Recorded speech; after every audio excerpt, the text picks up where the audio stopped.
PDX education. আজকে আপনাদের সাথে আছি আমি মোহাম্মদ শহীদুল ইসলাম। আজকে আমরা আপনাদের জন্য নিয়ে এসেছি একটি নতুন স্পোকেন ইংলিশ কোর্স, যেটা সম্পূর্ণ অনলাইন বেসড হবে। এই কোর্সে আমরা আপনাদের সামনে তুলে ধরব স্পোকেন ইংলিশের বিভিন্ন গুরুত্বপূর্ণ দিক।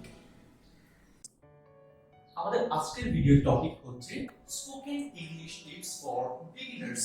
যারা শুরু থেকে ইংরেজি শেখা শুরু করতে যাচ্ছেন তাদের জন্য কিছু টিপস, কিছু টেকনিক এর সমন্বয় হবে আজকের এই ভিডিওতে। সো আশা করি আপনারা ভিডিওটি ক্লোজলি দেখবেন এবং টিপস গুলো রপ্ত করার চেষ্টা করবেন। আমাদের প্রথম টিপস হচ্ছে লিসেন, রিড এন্ড স্পিক। স্পিকের উপরে দুটো ডাবল স্টার আছে। প্রশ্ন জাগতেই পারে কেন লিসেন বা রিডের উপরে নেই। আমাদের টপিকটা হচ্ছে স্পোকেন ইংলিশ। আপনি ইংরেজিতে স্পিকিং করতে চান, সো যেহেতু আপনি স্পিকিং করতে চান, মোস্ট ইম্পর্টেন্টলি আপনাকে স্পিকিং করতে হবে।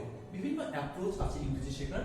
আপনি লিসেনিং করতে পারেন, আপনি রিডিং করতে পারেন, আপনি রাইটিং করতে পারেন, আপনি ভোকাবুলারি শিখতে পারেন, আপনি সেন্টেন্স স্ট্রাকচার শিখতে পারেন। কিন্তু যদি আপনি কথা না বলেন, তাহলে আপনার কথা বলার টেকনিক বা আপনার কথা বলার স্টাইল কি ইমপ্রুভ হবে? আদৌ সম্ভব নয়। সো মোস্ট ইম্পর্টেন্টলি আপনাকে কথা বলতে হবে। You can listen, you can read, you can write, but most importantly you have to speak. এবার আসুন দেখে নেওয়া যাক আমাদের দ্বিতীয় পয়েন্টটি। দ্বিতীয় পয়েন্টে আমি লিখেছি make mistakes and learn. Point number 2 is make mistakes and learn. যেহেতু ইংরেজি ভাষাটা আমরা আবার শুরু থেকে শিখবো, সো এটা খুবই স্বাভাবিক যে শুরু থেকে শুরু করতে গেলে আমরা একাধিক ভুল করব। কিন্তু কথা হচ্ছে সেই ভুলগুলো থেকে কি আমরা নিরুৎসাহিত হব? মোটেই না। নিরুৎসাহিত হলে চলবে না, কারণ প্রথম অবস্থায় ভুল করাটাই স্বাভাবিক। বরং আমরা সেই ভুলগুলো পয়েন্ট আউট করব, মার্ক করব স্পেসিফিক জায়গাগুলো কোথায় আমাদের ভুল হচ্ছে, এবং সেই ভুলগুলোকে আমরা শুধরানোর চেষ্টা করব, এবং এভাবেই আমরা ভাষা শেখার প্রসেসটা কন্টিনিউ করব। Let's move on to the third point of this video. তৃতীয় পয়েন্টে আমি লিখেছি use simple structures. যেহেতু আমরা এখনো বিগিনার্স অথবা আমরা বেসিক লেভেলে আছি, সো আমাদের সেন্টেন্স গুলো হতে হবে ছোট ছোট, অন্যথায় সিম্পল সেন্টেন্স। প্রথমেই আমরা খুব বড় বেশি সেন্টেন্স কনস্ট্রাক্ট করার চেষ্টা করব না, কারণ সেন্টেন্স যদি বড় হয় আমাদের ভুল করার সম্ভাবনাটাও কি হয়ে যাবে? খুব বেশি বেড়ে যাবে। এজন্য আমরা সিম্পল সেন্টেন্স কনস্ট্রাকশন ইউজ করব। For example, I am, he is, they are, we are. এই টাইপের যে ছোট ছোট সেন্টেন্স গুলো আছে, প্রথমে আমরা এই সেন্টেন্স গুলো ব্যবহার করার চেষ্টা করব এবং এগুলোতে আমরা ফ্লুয়েন্ট হওয়ার চেষ্টা করব।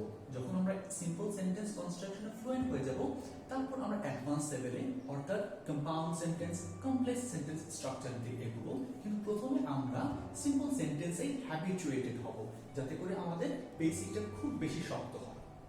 Our next point is improve your pronunciation.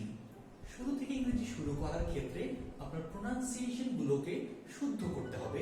অন্যথায় যদি ভুল প্রোনাউন্সিয়েশন আপনি শিখে ফেলেন এবং রপ্ত করে ফেলেন, সেই ভুলের বেড়াজাল থেকে আপনি সহজে আর বের হতে পারবেন না।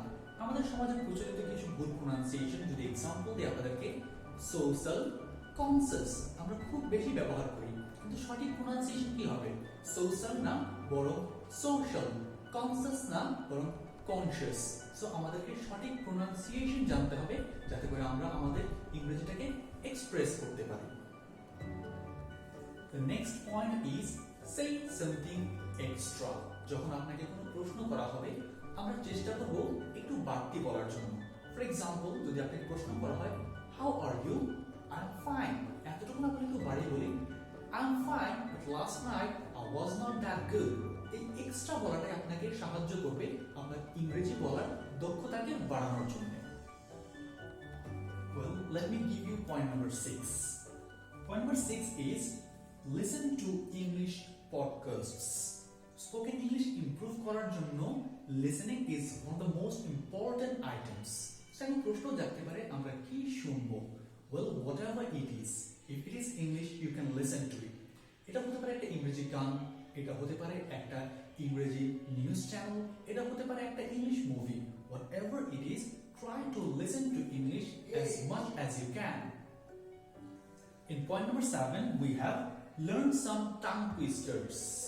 খুব দেরি করে ভাষা শেখার কারণে আমাদের জিহ্বাটা পুরু হয়ে যায় এজন্য আমরা ভাষাটা ঠিকভাবে বলতে পারি না। এই ভাষাটাকে পুরো থেকে হালকা করার জন্য একটা ইজি টেকনিক হচ্ছে আপনি কিছু টাং টুইস্টার শিখবেন। সো আপনি কি ধরনের টাং টুইস্টার শিখতে পারেন?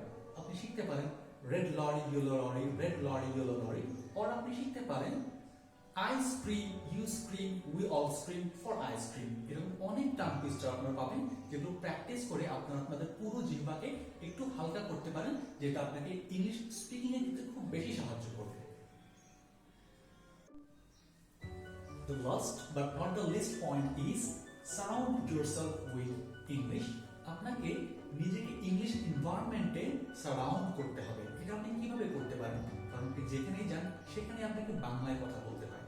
এজন্য the better way is to make some friends who speak English। কিছু বন্ধু তৈরি করে নেবেন যারা ইংরেজিতে কথা বলে, or you can be friend with some native speakers as well। অথবা আপনি বিভিন্ন অ্যাপ ইউজ করতে পারেন যেগুলো থেকে আপনি ডে টু ডে কনভারসেশন, আপনার রিয়েল লাইফ সিচুয়েশনাল কনভারসেশনগুলো শিখতে পারেন। আপনার মেইন মটো হবে আপনার নিজেকে ইংলিশ এনভায়রনমেন্টে সারাউন্ড করে ফেলা, যাতে করে আপনি দ্রুত ইংরেজি শিখতে পারেন। Dear viewers, that's all for today। আমাদের পরবর্তী ভিডিওগুলোতে আজকে যে 8টি পয়েন্ট ছিল তার প্রত্যেকটি পয়েন্ট নিয়ে আমরা আরো বিস্তারিতভাবে কথা বলবো। আশা করি আজকের ভিডিওটি আপনাদের ভালো লেগেছে। যদি ভালো লেগে থাকে তাহলে প্লিজ লাইক করুন, কমেন্টে জানান এবং আরো বেশি ভালো লেগে থাকলে শেয়ার করুন। আর আপনারা যদি নতুন হয়ে থাকেন আমাদের চ্যানেলে প্লিজ সাবস্ক্রাইব করুন। ধন্যবাদ।